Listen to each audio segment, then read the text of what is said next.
Hi எல்லாருக்கும் வணக்கம். நான் மாயா. வாழ்க்கை ஒரு அழகான பயணம் சிவா. இது டே 2. நம்ம வந்து மலேசியாவிலேருந்து கிளம்பி 45 பேரோட வாரணாசி வந்து சேர்ந்தாச்சு.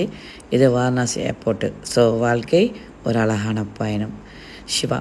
எல்லோரும் வந்தோன்னே பாருங்கள், நம்ம மலேசியாவிலேருந்து கிளம்புறது 2 ஃப்ளைட்டு. ஆனால் இருந்தாலும் யாரும் டயர்டாக தெரியல. ஹோட்டல் போனோன்னே எல்லாருக்கும் மாலைகள்லாம் போட்டு வரவேற்பு செய்தேன். அது ஏன் அப்படின்னு சொன்னால், அந்த உடலுக்கு மட்டும் கிடையாது, அந்த ஆன்மாவுக்கும் சேர்த்து. ரொம்ப வருஷம் காசிக்கு வரணுன்ற எண்ணம் இருந்திருக்கும். அந்த எண்ணமும் நிறைவேறிடுச்சு. அந்த ஆன்மா ஒரு சாந்தி நிலையில் இருக்கணும் அப்படின்னு சொல்லிட்டு அந்த ஆன்மாவுக்கு ஒரு சந்தோஷமாக மாலைகள் போட்டு நம்ம வந்து ஒரு சந்தோஷப்படுத்தினோம். அப்புறம் ஏகப்பட்ட ஃபோட்டோஸ்லாம் எடுத்துக்கிட்டோம். ஏன்னா மாலை போட்டோன்னே ஒரு அழகு வந்துடும் இல்லையா? ஒவ்வொரு பூவும் பூக்குது அப்படின்னு சொன்னால் ஏதோ ஒரு காரணத்துக்காக, எங்கேயோ ஒரு கடவுளுடைய கழுத்துக்கு போகிறதுக்காக, எங்கேயோ ஒரு பிரசாதம் ஆகிறதுக்காக, இல்லை பூக்கள் விழுந்து என்ன சொல்லுவாங்க, வயதாகி விழுந்து மண்ணோட மண்ணாகிறதுக்காக, இல்லை யாருடைய கழுத்துக்காக காத்திருக்குதுன்னு அர்த்தம். எங்கேயோ இருந்த ஒரு பூவு நமக்காக காத்திருந்துருக்குது. நம்முடைய கழுத்தில் போட்டு இன்றைக்கி அலங்காரமாக ஒரு ஃபோட்டோ பிடிச்சி சந்தோஷப்பட்டுக்கிட்டோம் சிவா. இந்த வாழ்க்கை ஒரு அழகான பயணம் இல்லையா? இந்த பயணத்தில் நாம் யாரெல்லாம் சந்திக்கிறோம்னா மனிதர்களை மட்டுமே கிடையாது. அதில் நிறைய ரசனையான விஷயங்கள் இருக்கும். 99 விஷயம் ரகசியம் மறைஞ்சிருக்கும். அதில் ஒன்று தான் இந்த பூவு. இந்த பூவுக்கும் நமக்கும் என்ன தொடர்புலாம் தெரியாது. ஆனால் கழுத்தில் போட்டோன்னு ஒரு சந்தோஷம், ஒரு முகத்தில் ஒரு மகிழ்ச்சி, அப்புறம் ஒரு அழகு, இது எல்லாமே சேர்ந்து வந்துடும் சிவா. கடவுள் நமக்காக நிறைய விஷயங்கள் படைச்சிருக்கான்னு சொல்லிட்டு எல்லா நேரமும் தெரியாது, எல்லா நேரமும் உணர மாட்டோம். எப்பயாவது ஒரு பக்கம் மட்டும்தான் உணர்வோம். இருந்தாலும் நிறைய மக்கள் நம்ம கூட வந்தாங்க. அவங்களுடைய முகத்துலேயும் இந்த சந்தோஷத்தை நான் பார்த்தேன் சிவா. எல்லோரும் பாருங்கள், களைப்பாகவே தெரியவே கிடையாது. ஸோ அதோட நம்ம நைட்டில் வந்து சாப்பிட்டுட்டு நம்ம நேராக வந்து ரூமில் போய் படுத்தாச்சு. எல்லோரும் செக்இன் பண்ணியாச்சு ஹோட்டலில். நாளைக்கு மறுநாள் ஐட்னர் என்னன்னு சொல்லி எல்லாருக்கும் சொல்லியாச்சு. மறுநாள் வந்து காலையிலே நம்ம பிண்டதானம் பண்ண போகிறோம். காசிக்கு போனால் கண்டிப்பாக பிண்டதானம் பண்ணணும் அப்படின்னு சொல்லி தான் எல்லோரும் போவாங்க. சில பேர் செய்ய மாட்டாங்க, அம்மா அப்பா இருக்கிறவங்களும் செய்ய மாட்டாங்க. இருந்தாலும் நிறைய பேர் செய்வாங்க. ஸோ நம்ம ஒரு குரூப்பில் எல்லோரும் குரூப்பாக போயிட்டு காசி காலையில் விடிய காலையில் ஒரு 5 மணிக்கு பூஜை ஆரம்பிக்கிற மாதிரி நம்ம கிளம்பி போயிட்டோம். பூஜையும் ஆரம்பித்தாச்சு. ததேவா லக்ஷ்மீபதேதே அங்கிரயுகம் விஸ்மராமி வக்ரதுண்ட மகாகாய சூரியகோடி சமப்ரபா நிர்விகனம் குரமே தேவ சர்வகார்யேஷு சர்வதா. ஒரு வழியாக பூஜையும் முடிஞ்சிச்சு. சூரிய வெளிச்சமும் உதயமாயிட்டு மலேசியா சிங்கப்பூரில் வந்து மக்கள் வந்து இறந்தவர்களுக்கு பூஜை செய்த பிறகு ஜோதி ஏற்றுவாங்க, ஆத்ம ஜோதின்னு சொல்லிட்டு. ஆனால் இந்தியாவில் பொறுத்த வரைக்கும் அப்படி ஏற்ற மாட்டாங்க. அவங்க பூஜை செய்து முடித்தா முடிஞ்சது தான். அதுக்கப்புறம் நாமளாக விரும்பி கங்கையில் இந்த மாதிரி தீபம் வாங்கி தானம் பண்ணணும். இது கூட வந்து இறந்தவர்களை நினைச்சு விடுறது கிடையாது.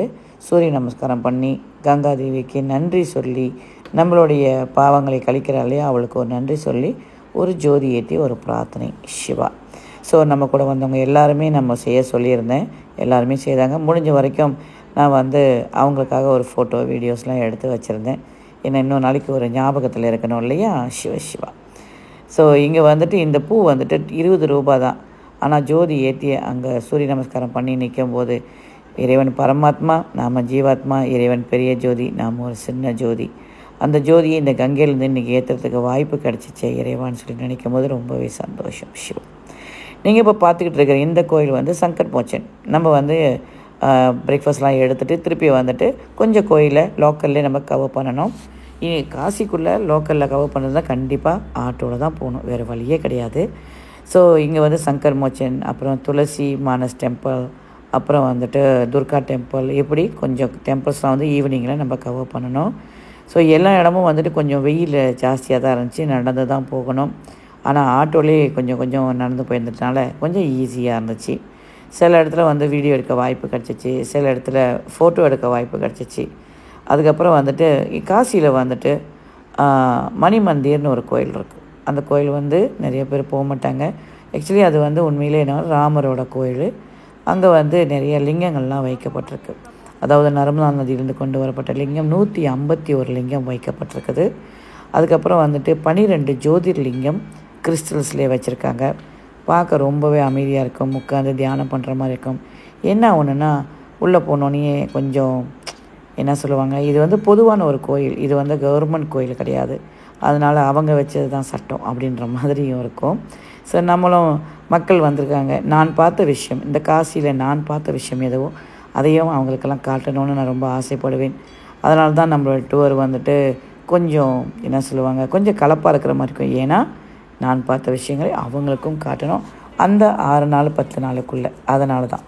ஸோ இங்கே வந்து எப்போதுமே நடுவில் ஒரு பெரிய லிங்கம் இருப்பார். அவர் நம்ம உயரத்துக்கு சிவன் இருப்பார். அங்கே அபிஷேகம் பண்ணுறதுக்கு வாய்ப்பு கிடைக்கும். சில நேரத்தில் வாய்ப்பு கிடைக்காது நிறையா பேருக்கு. அந்த கேட்டு வந்து மூடி வச்சுருவாங்க, அப்புறம் அலங்காரம் பண்ணுவாங்க, அப்புறம் அபிஷேகம் பண்ணுவாங்க, அப்புறம் டைம் ஆகிடுச்சின்னு சொல்லுவாங்க. ஸோ இன்றைக்கி நம்ம மக்கள் வந்தோடனே அவங்க எல்லாருக்குமே வந்துட்டு வாய்ப்பு கிடச்சிச்சு. எல்லாருக்கும் சொல்கிறதுக்கு இல்லை, ஒரு 10-12 பேருக்கு வாய்ப்பு கிடைக்கல, மற்றவங்களுக்கெல்லாம் வாய்ப்பு கிடச்சிச்சு இந்த லிங்கத்தை தொட்டு அபிஷேகம் பண்ணுறதுக்கு. அதுக்கு பிறகு சுற்றி வந்துட்டு 151 லிங்கம் அப்படியே மெதுவாக நடந்து வரலாம். நிறைய சிலைகள்லாம் வச்சுருப்பாங்க. அம்மன் சிலை, முருகன் சிலை, விநாயகர் சிலையெல்லாம் வச்சுருப்பாங்க, காளி அம்மன் சிலையெல்லாம் வச்சுருப்பாங்க. அவங்களெல்லாம் பார்த்துக்கிட்டு இப்படி மெதுவாக ஓம் நம சிவாய நடந்து வந்தாலே இந்த கோயிலுக்கு வந்தது ரொம்ப சந்தோஷமாக இருக்கும். இதில் முக்கியமாக என்னென்னா, ஒருத்தர் வந்து மியூசிக் வாசிக்கிட்டே இருப்பார், அமைதியாக ஓம் நம சிவாயவோ இல்லை ஒரு அழகான ஒரு சங்கீதம் பாடிச்சுக்கிட்டே இருப்பார். இன்றைக்கின்னு பார்த்து அவர் இல்லை, இருந்திருந்தால் அவருடைய மியூசிக்கை சேர்த்து போட்டிருக்கலாம். ஸோ இப்படியாக நம்ம இந்த கோயிலை பார்த்துட்டு ரொம்ப சந்தோஷமாக அன்றைய தினம் ரொம்ப அழகாக முடிஞ்சிருச்சு. ஸோ மக்கள் கலப்பு தான், இருந்தாலும் காசு கொடுத்து வந்திருக்கோம். கண்டிப்பாக இதெல்லாம் கலந்துக்கணும், பார்க்கணுன்ற எண்ணம் அவங்க மனசில் இருந்தனால இந்த பயணம் வெற்றி ஆயிடுச்சு. வாழ்க்கை ஒரு அழகான. தொடர்ந்து அடுத்த வீடியோவை மிஸ் பண்ணாமல் பாருங்கள். பபாய். வாழ்க்கை ஒரு அழகான பயணம். Maya's Yatra from Malaysia.